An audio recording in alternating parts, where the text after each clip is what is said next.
দলমত ধর্ম থাকলেও দেশের মানুষ আর কোনো বিভাজনের রাজনীতি চায় না দাবি করেছে জামায়াতের আমির।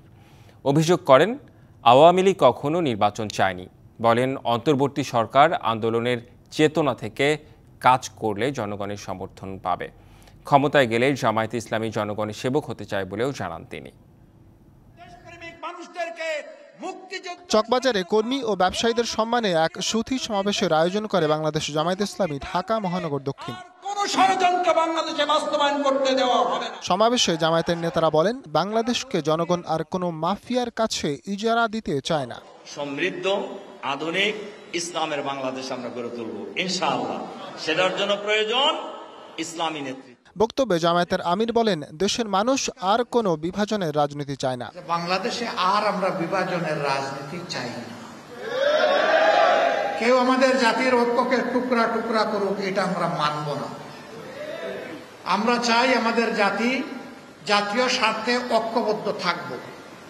দল মত ধর্ম ভিন্ন থাকবে, কিন্তু জাতীয় স্বার্থের ব্যাপারে আমরা সবাই আপোষহীন।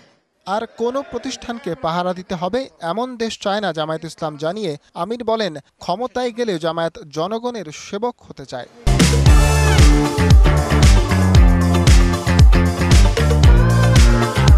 আমরা দেশকে আমাদের মালিকানা মনে করব না। আল্লাহ তাআলা যদি এইরকম কোনো সুযোগ দেন, আমরা নিজেদেরকে সেবক এবং খাদিম মনে করব। আওয়ামী লীগ কখনো নির্বাচন চায়নি দাবি করে জামায়াতের আমির বলেন, তারা নির্বাচনে বিশ্বাসী নয়। যে আওয়ামী লীগ ছাড়াই নির্বাচন কি ক্রেডিবল হবে? আমি জিজ্ঞাসা করতে চাই, আওয়ামী লীগ নির্বাচন কখন চেয়েছে? দামি প্রধানমন্ত্রী, সবকিছুই দামি। যারা নিজেরাই নির্বাচনে বিশ্বাস করে না, তাদেরকে আবার আপনি নির্বাচনে আনবেন কিভাবে? তারা তো নির্বাচন চাইলে তাদের আমলেই নির্বাচন দিতে পারত। তাদের তো জনগণের উপরে কোনো আস্থা নাই, এই জন্য নির্বাচন দিতে সাহস করে নাই। আর অন্তর্বর্তী সরকার আন্দোলনের চেতনায় থেকে কাজ করলে জনগণের সমর্থন পাবে বলেও মনে করেন তিনি। কিন্তু যদি আপনারা এই পথ থেকে সরে যান, আমরা আপনাদেরকে সংশোধন করে দেওয়ার চেষ্টা করব। ফরহাদ ইবনে মালেক, ডিবিসি নিউজ, ঢাকা।